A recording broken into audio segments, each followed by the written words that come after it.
Hello વિદ્યાર્થી મિત્રો, આજે આપણે એન્જિનિયરિંગ ડ્રોઈંગ સબ્જેક્ટમાં જિયોમેટ્રિક કન્સ્ટ્રક્શન ચેપ્ટર શીખવાના છીએ કે જેમાં આજે આપણે રાઇટ એંગલના એક સરખા 3 ભાગ પરિકરની મદદથી કેવી રીતે કરી શકાય તે શીખીશું. હવે આપણે ડેટા વાંચીશું.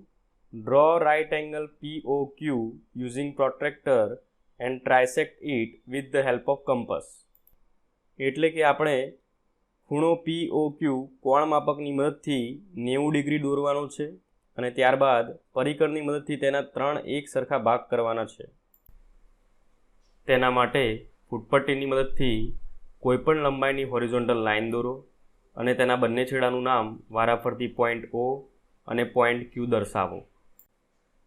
ત્યારબાદ કોણ માપક અને ફૂટપટ્ટીની મદદથી પોઈન્ટ O માંથી 90 ડિગ્રીના ખૂણે કોઈપણ લંબાઈની લાઇન દોરો અને તેના છેડાનું નામ પોઈન્ટ P દર્શાવો. હવે પરિકરની મદદથી કોઈપણ માપની ત્રિજ્યા લઈ પોઈન્ટ O ને સેન્ટર રાખી આર્ક દોરો, જે લાઇન OP અને લાઇન OQ ને જ્યાં છેદે ત્યાં નામ આપો પોઈન્ટ A અને પોઈન્ટ B. હવે પરિકરની મદદથી લાઇન OA જેટલું માપ ત્રિજ્યા રાખી પોઈન્ટ A ને સેન્ટર રાખી આર્ક દોરો.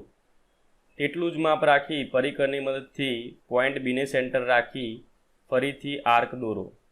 બંને આર્ક જ્યાં આર્ક AB ને છેદે ત્યાં નામ આપો પોઈન્ટ C અને પોઈન્ટ D.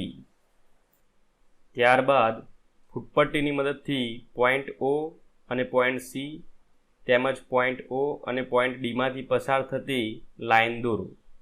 અહીં રાઇટ એંગલ POQના એક સરખા 3 ભાગ થઈ ગયા છે. તે ચેક કરવા માટે કોણ માપકની મદદથી ખૂણો DOB તેમજ ખૂણો COD અને ખૂણો AOC ચેક કરો. ત્રણેય ખૂણાના માપ એક સરખા 30 ડિગ્રી આવશે. મને આશા છે કે તમને ખબર પડી ગઈ હશે.